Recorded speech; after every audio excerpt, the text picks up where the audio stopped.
In today's episode, Todd asks, what's the most common mistake people make when it comes to making marketing personas? There's so many.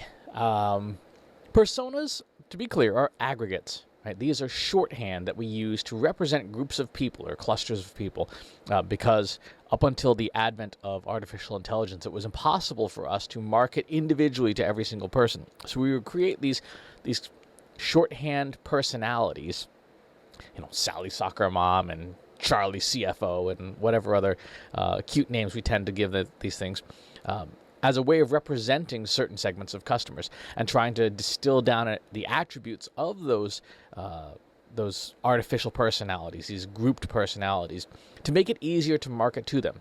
Personas and segments are strongly, or should be strongly correlated. The number one mistake, by far, of any kind for personas is not using data to construct them.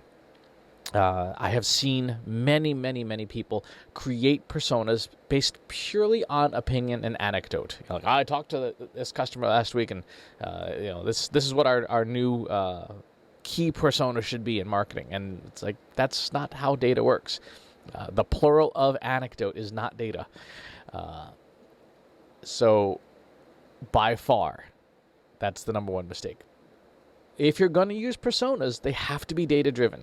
They have to represent your audience in a meaningful way and be actionable, but also grounded in reality, right? If you have a segment like Sally Soccer Mom, well, it had better be representative of that group. It had better have all the attributes of that group rolled up in a statistically valid way. Now, there are 4 other mistakes that people make with personas. So, number 1, I guess number 2, would be not having enough data to build meaningful personas, right? So if you are creating a cluster of people and you have just like their email addresses, right? You can't really build very much from that, right? You can't cluster that in a meaningful way. So not having enough data is a problem.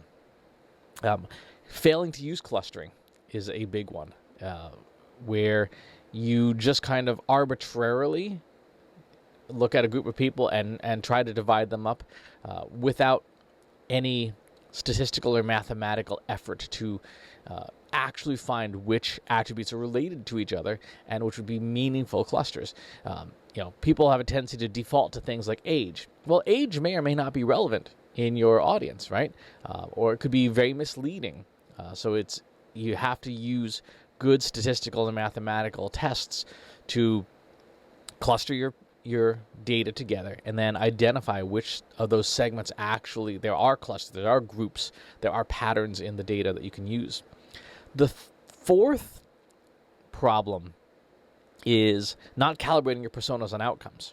Right? This is a very common one where you have an assumption, which is really what any of these things are, and that is not calibrated to an outcome. Right? So if you say we're going to cluster by job title, great. Did you calibrate to see whether job title is a meaningful contributor to the sale or the conversion that you want? And this is something that, again, using statistical analysis, using basic multiple regression modeling will get you to identify which variables, which metrics and dimensions in your data have a relationship of any kind to the outcome you care about. And from there, that's what you build your personas on, right? There's no point in building a persona of, say, age, if age is not relevant to your group. There's no point in building a persona on household income if household income is not an indicator that somebody's going to buy your thing, right? If you sell a pack of gum, right, household income may not be a great indicator. Now, if you sell like a Jetstream, Gulfstream airplanes, then yes, household income is going to probably be relevant. But if you don't do that calibration, then your personas could just be fictional constructs that have no bearing on reality. The fifth one is not having granular enough personas, right? You take Sally Soccer Mom, the very common B2C persona. That can be a very large group of people, right? And the people in that group may have enough divisions and separations and characteristics that are make the group not homogenous, that it could be a problem, right? If you say, I'm going to target soccer moms, okay, well, what does that mean? That, you say that means women ages 25 to 45 with a household income of, $70,000, and they drive a large multi-passenger vehicle of some kind. That's a lot of people. Is the age group narrow enough? Is ethnicity at play? Is geography at play?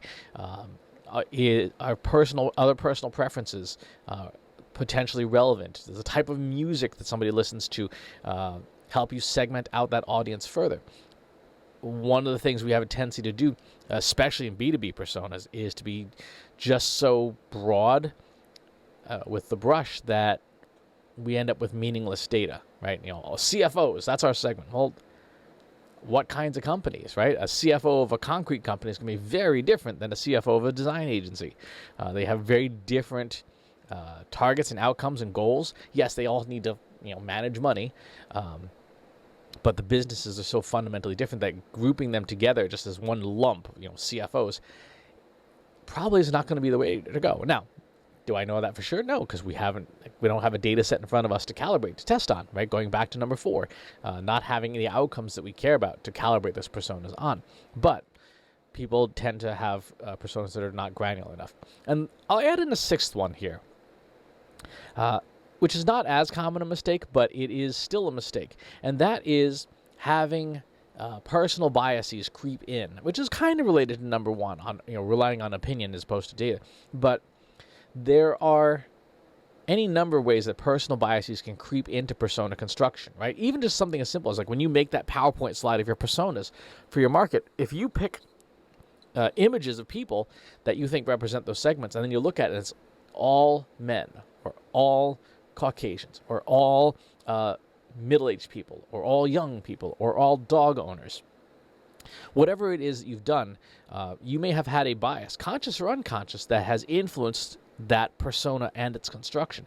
Again, this is why it's so important to use the data, to use clustering, the mathematical technique, the statistical technique, and not rely just on your opinion, and not allow your opinion to influence how the math divides those things up. Because if you decide, our representation of Charlie CFO is a 45-year-old white guy with a beard and wears flannel shirts, well, that sets a subconscious or even a conscious point of view in people's minds to go, okay, that's who we should be looking for. And that could include things like, people exclude certain people because their LinkedIn profile picture does not look like the persona on your PowerPoint slide. So you've got to be real careful about representation, and using the data appropriately, getting it away from our assumptions and our biases towards just what is in the data. So those are my, 6 things that go wrong with marketing personas. They can be useful. As machine learning and AI improve, they will become less useful over time because we'll have the ability to do more true one-to-one marketing. It will take a while to get there, so they're not going away anytime soon. But you can make a lot of mistakes with them. So, you got follow-up questions? Leave them in the comments box below. Subscribe to the YouTube channel and the newsletter. I'll talk to you soon. Take care. Want help solving your company's data, analytics, and digital marketing problems? Visit trustinsights.ai today and let us know how we can help you.